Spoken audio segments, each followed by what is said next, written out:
To understand gender and sexual diversity, we have to acknowledge that there are two types of categories that define us. The first are authentic categories. These are the ones that try to describe the enormous diversity within reality. The others are mirror categories. They distort reality, confuse us, and hinder the consecution of rights and understanding of marginalized people. The first category is an authentic one, the body. Our body is made of chromosomes, sex characteristics like genitalia, breast, voice pitch, or body hair, and hormones like testosterone or estrogen.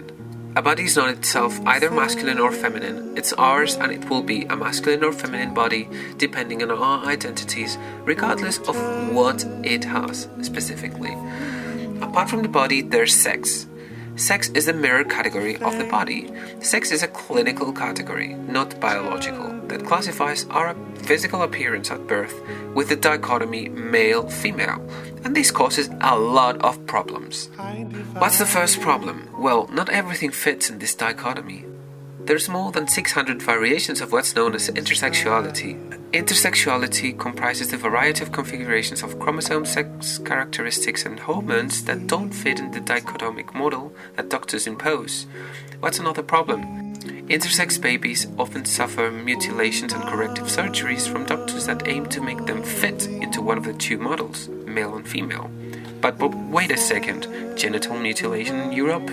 In my country, Spain, that practice was banned in 2006, but who knows? There's only one country that has an intersex act, and that's Malta.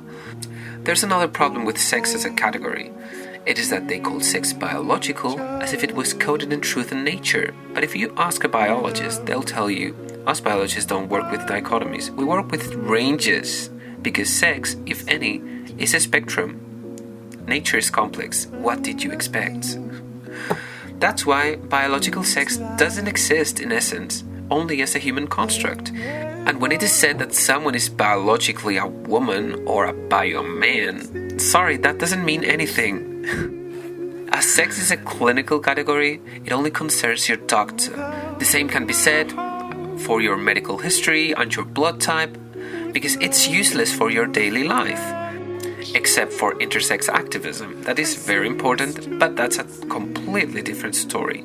Returning to the main issue, when you're born, doctors assign you a gender at birth, either a boy or a girl. But attention, it's not just the doctors.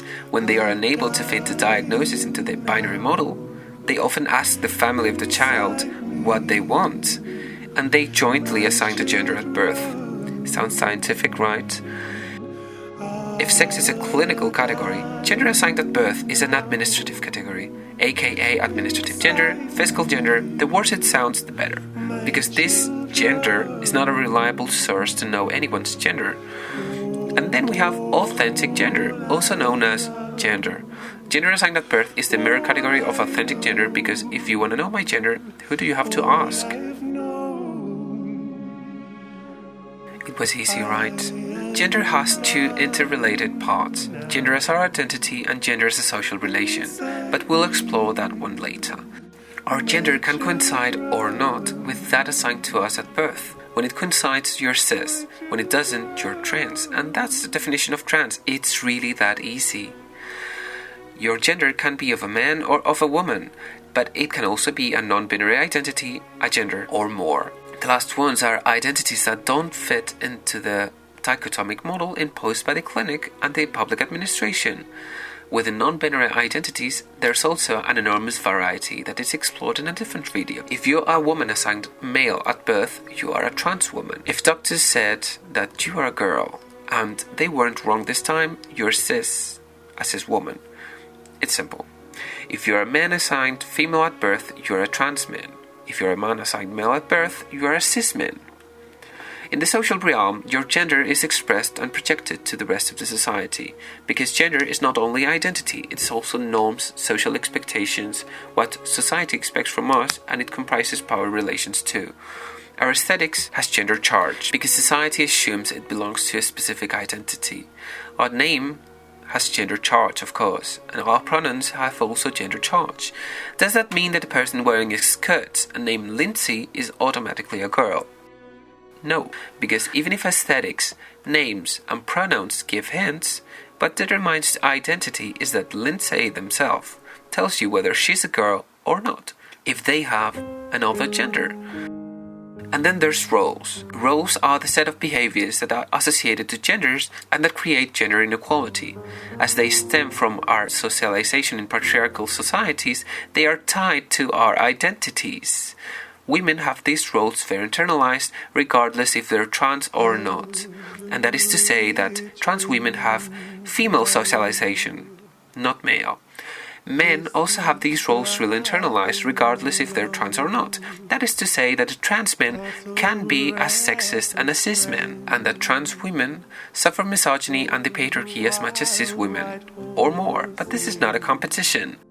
Having this clear, when a trans person discovers they are trans, it is very likely that they feel they need to readjust some parts, such as their name, their pronouns, their aesthetics, their hormones, or even their genitalia. But there's not a single road. Every decision is valid. It is up to every person to decide what parts, if any, they need to change to feel okay. We arrive to the end. If we have been talking about who we are, now we talk about what we like.